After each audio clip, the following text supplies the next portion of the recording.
Hello, welcome to my channel grey and voice. आज मैं आपको अपना एक जीआरएससी का ट्रेड लिया था मैंने, उसका इंसाइट्स बताने जा रहा हूँ कि ये मैंने ट्रेड क्यों लिया था, कैसे लिया था और क्यों मैंने जीआरएससी को 11% गेन में ही क्लोज़ कर दिया इस ट्रेड को।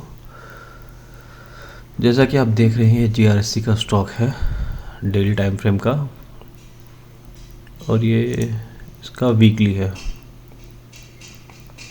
ये सब मैं हटा देता हूँ इसमें से। ओके, ये इसका वीकली टाइम फ्रेम है। तो इस स्टॉक ने अपना पहला हाई जो इसने 19 में किया था,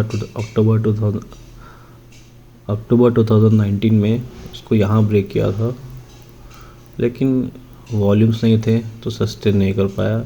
फिर जाके इसने अपना नेक्स्ट अप्रैल 2022 का हाई ब्रेक किया। इधर ब्रेक करने के बाद कुछ दिन कंसोलिडेट किया, फिर इसने कंटिन्यूसली ये इसको ब्रेक करता गया है। फिर इसने इसको ब्रेक किया यहाँ पर 23 में, जून 23 में। फिर ये कंसोलिडेट करता गया है। ये वीकली टाइम फ्रेम का चार्ट है, कंसोलिडेट करता गया है। फिर इसने इसको ब्रेक किया है, नेक्स्ट ये कंसोलिडेशन में चले गया है वापस ब्रेक करने के बाद।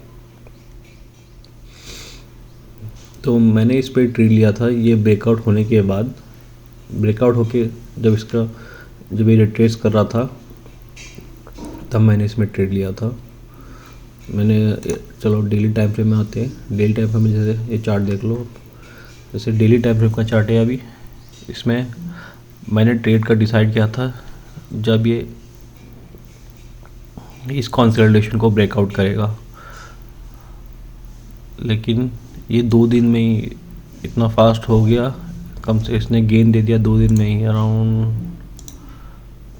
क्लोज टू 30% का।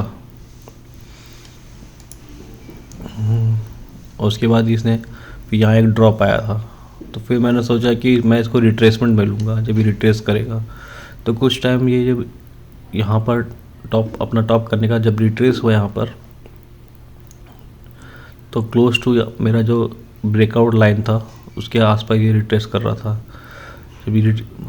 जब इसका रिट्रेसमेंट फिनिश हुआ तब इसने एक पॉजिटिव कैंडल, एक बुलिश कैंडल क्रिएट किया। उसके बाद जब ये, और जैसे आप वॉल्यूम देख रहे हो, वॉल्यूम कैंडल प्लस वॉल्यूम को भी नोटिस कर दीजिए। जैसे इसका वॉल्यूम देखिए, मूविंग एवरेज से ऊपर है, इसका भी मूविंग एवरेज से ऊपर है। तो जब ये मूव ख़त्म हुआ, इसका रिट्रेसमेंट आया, तब मैंने यहाँ पर कहीं लिया था, अराउंड 743 पर मैंने लिया था। 743 ये है 743 के आसपास मैंने इस रिट्रेसमेंट में कहीं लिया था। उसके बाद ये धीरे धीरे कंसोलिडेट करते करते ऊपर गया है, लेकिन अपने नेक्स्ट हाई को इसने ब्रेक नहीं किया हुआ है। उसके बाद वापस ड्रॉप हो गया है। मेरा स्टॉप लॉस कहीं यहाँ था, इसके लो पर था, इन दोनों के लो पर था। लेकिन जब ये इसका अपना next high, previous high break नहीं कर पाया, तो मुझे इस ट्रेड पर डाउट होने लगा था। फिर ये वापस रिट्रेस हो रहा था, उसके बाद वापस अप मूव में आया है इन ए सेंस, लेकिन ट्रेंड चेंज नहीं हुआ, अभी श्योर नहीं है। तो मैंने इस कैंडल में मैंने इसको स्क्वायर ऑफ किया था। इस दिन ये 7% मूव हुआ था, अराउंड 7%। तो मैंने यहाँ पे स्क्वायर ऑफ किया था अराउंड 828 पर। तो 828.65 में मैंने स्क्वायर ऑफ किया था। ओके, ठीक है, 828 पर मैंने यहाँ पे स्क्वायर ऑफ किया था। तो जब ये अप मूव करके डाउन में आ रहा था, तो मैं समझ गया था, मुझे लगता है जब ये इतना बड़ा विक क्रिएट करने वाला था, तो मुझे ऐसा लग रहा था कि जब ये इतना बड़ा विक क्रिएट करेगा, इसने क्रिएट किया नहीं था, लेकिन मुझे लग रहा था कि करेगा। इन द सेंस, जैसे आप किसी भी कैंडल का ओपन, हाई, लो, क्लोज अगर आपको पता है, तो उन्हें जब डेली टाइम फ्रेम में जाते हैं ये कौन सा है? 28 फरवरी का, 28 फरवरी का 5 मिनट का चार्ट। ये देखिए कैंडल के मूव्स, इसका रिट्रेसमेंट यहाँ हुआ और ये रिट्रेसमेंट अगर देखना चाहें तो 0.5 के बाद वापस आया था, लेकिन सस्टेन नहीं कर पाया।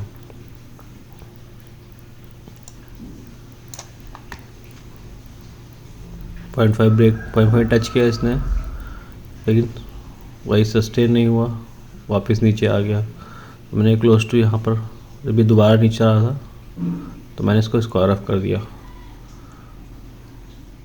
आप देख सकते हो इसमें वॉल्यूम्स इस समय इतने कितने वॉल्यूम्स थे, और अभी देखिए अभी ट्रेड चल, मार्केट अभी ओपन है जो मैं रिकॉर्ड कर रहा हूँ वीडियो, तो इसमें कोई वॉल्यूम्स नहीं है अभी इतने खास। मे बी एक कंसोलिडेशन होगा या डाउन ट्रेंड होगा, मुझे श्योर नहीं है, क्योंकि फ्यूचर तो कोई प्रेडिक्ट नहीं कर सकता। लेकिन जो मेरा एनालिसिस अभी जितना मैं जानता हूँ, जो मेरा एनालिस्ट कह रहा है, ये मे बी डाउन ट्रेंड में चले जाएगा या कंसोलिडेट करेगा बहुत टाइम तक। क्योंकि आप ये देखिए जब इसने एक अप मूव देखिए ये रिट्रेस कर रहा है, तो इसको इतना ज़्यादा कंसोलिडेट नहीं करना चाहिए। कोई भी स्टॉक बहुत इतना ज़्यादा कंसोलिडेट कर रहा है तो वो ट्रेड वहीं ख़त्म हो जाता है।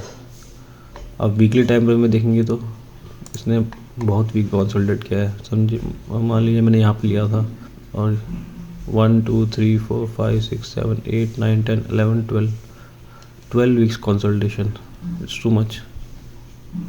3 4 maximum 5 6 weeks consolidation is enough अच्छे मूव के लिए। 6 वीक्स बहुत ज़्यादा होता है, एक महीने के आसपास, एक महीने के ऊपर चल जाता है। तो यही मेरा रीज़न था कि मैंने इस ट्रेड को स्क्वायर ऑफ कर दिया विथ 11% गेन। पीएनएल आपको शो हो रहा होगा। अगर इस वीडियो से आपने कुछ सीखा है और ये वीडियो आपको अच्छा लगा है तो do like share and subscribe the channel. Thank you and have a nice day.